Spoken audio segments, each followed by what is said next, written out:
नमस्कार विद्यार्थी मित्रांनो, चालू घडामोडी 2026मध्ये आपलं स्वागत आहे. तर बघा, आजचा पहिला प्रश्न, महाराष्ट्र शासनाने शेतकऱ्यांसाठी कर्जमाफीची कोणती योजना सुरू केली? तर याचं करेक्ट उत्तर आहे पुण्यश्लोक अहिल्यादेवी होळकर कर्जमाफी योजना. या योजनेबद्दल आपण काही महत्त्वाचे पॉईंट बघूया जे परीक्षेमध्ये विचारू शकतात. तर बघा, महाराष्ट्र शासनाने शेतकऱ्यांसाठी पुण्यश्लोक अहिल्यादेवी होळकर शेतकरी कर्जमाफी योजना सुरू केली आहे. या योजनेअंतर्गत 30 सप्टेंबर 2025पर्यंत थकीत असलेल्या शेतकऱ्यांना 2 लाख रुपयापर्यंतच्या पीक कर्जाचा लाभ मिळणार आहे. योजनेची प्रमुख वैशिष्ट्ये: 2 लाख रुपयापर्यंत कर्जमाफी, पात्र शेतकऱ्यांचे 2 लाखपर्यंतचे पीक कर्ज माफ करण्यात येत आहे. जर एखाद्याचे कर्ज 2 लाखांपेक्षा जास्त असेल तर त्यांना अधिकची जी रक्कम, म्हणजे उदाहरणार्थ एखाद्याचे 3 लाख रुपये आहे तर त्यांना 1 लाख रुपये भरावं लागेल. 2 लाख सरकार कर्जमाफी भरावे लागेल आणि उर्वरित 2 लाखाच्या रकमेचा लाभ मिळेल. प्रोत्साहनपर लाभ: नियमितपणे पीक कर्जाची परतफेड करणाऱ्या शेतकऱ्यांना राज्य सरकारकडून 50,000 रुपयांचा प्रोत्साहनपर लाभ देण्यात येईल. म्हणजे जे नियमित कर्ज फेडत असतात त्यांना 50,000 रुपये प्रोत्साहनपर सुद्धा मिळणार आहे. पुढचा प्रश्न पहा, राष्ट्रीय फ्लोरेन्स नायटिंगेल पुरस्कार 2026 महाराष्ट्रातील कोणाला मिळाला? तर उज्ज्वला महादेव सोयम या चंद्रपूरच्या आहे, यांना हा पुरस्कार मिळालेला आहे. राष्ट्रीय फ्लोरेन्स नायटिंगेल पुरस्कार 2026 महाराष्ट्रातील उज्ज्वला महादेव सोयम यांना मिळालेला आहे. त्या कुठल्या आहे? तर चंद्रपूरच्या आहे. त्यानंतर बघा पुढचा प्रश्न, जागतिक कुटुंब दिन केव्हा साजरा करण्यात येतो? तर याचं करेक्ट उत्तर आहे 15 मे. त्यानंतर हा जो दिवस आहे जागतिक कुटुंब दिन हा 1993 पासून साजरा करणे सुरू केलेला आहे. हे सुद्धा लक्षात ठेवा, खूप महत्त्वाचं आहे.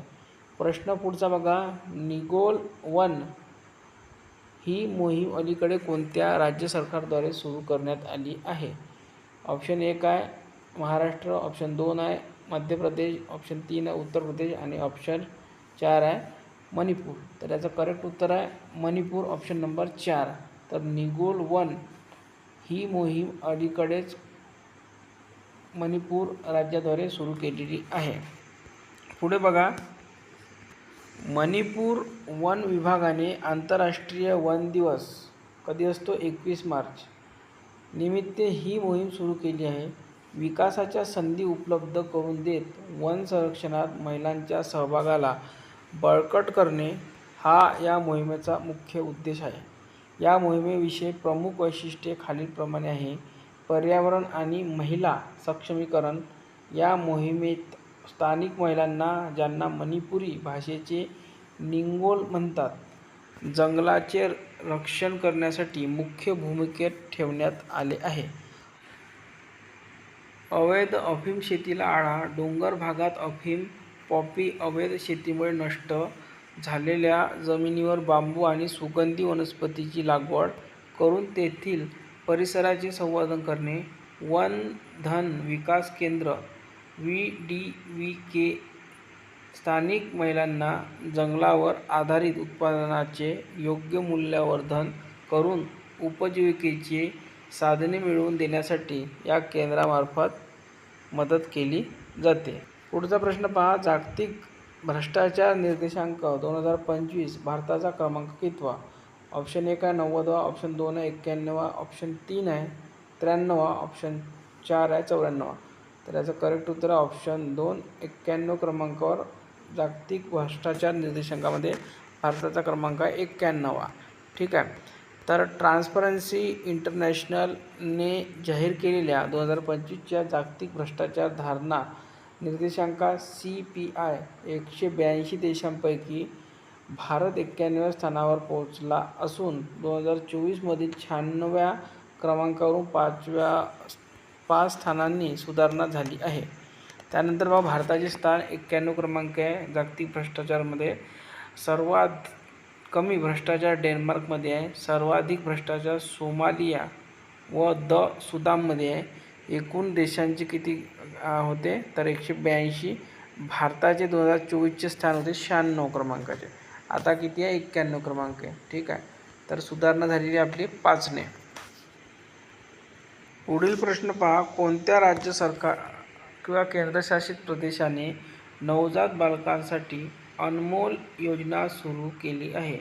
पहिलं ऑप्शन आहे नागालँड, दुसरं ऑप्शन आहे कर्नाटक, तिसरं ऑप्शन आहे उत्तर प्रदेश, चौथं ऑप्शन आहे दिल्ली. तर याचं करेक्ट उत्तर आहे ऑप्शन क्रमांक 4 दिल्ली. ठीक आहे, अनमोल योजना ही दिल्लीने सुरू केलेली आहे. तर बघा, नवजात बालकांसाठी अनमोल जे आहे, अनमोलचं लॉंग फॉर्मसुद्धा तुम्हाला विचारू शकता. त्याचा लॉंग फॉर्म पहा काय, advance newborn monitoring for optimal life care. अनमोलचा हा लॉंग फॉर्म आहे, लक्षात ठेवा, विचारू शकता. योजना सुरू केली आहे. या योजनेची प्रमुख वैशिष्ट्ये खालीलप्रमाणे आहेत. तपासणी, या योजनेअंतर्गत नवजात बालकांच्या रक्ताच्या एका थेंबावरून तब्बल 56 वेगवेगळ्या जनुक्याची तपासणी होईल.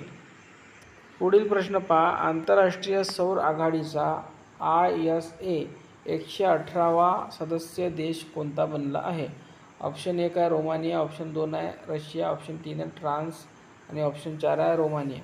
तर याचं करेक्ट उत्तर आहे रोमानिया हा सदस्य बनलेला आहे. पुढचा प्रश्न पहा, कोणत्या राज्य सरकारने राज्यभरातील कुटुंबांना आर्थिक सुरक्षा प्रदान करण्याच्या उद्देशाने 2026-27च्या अर्थसंकल्पात इंदिराम्मा कुटुंब जीवन विमा योजना जाहीर केली आहे? ऑप्शन 1 बघा कर्नाटक, दुसरं ऑप्शन आहे केरळ, तिसरं ऑप्शन आहे तामिळनाडू, चौथं ऑप्शन आहे तेलंगणा. तर याचं करेक्ट उत्तर आहे ऑप्शन क्रमांक 4 तेलंगणा.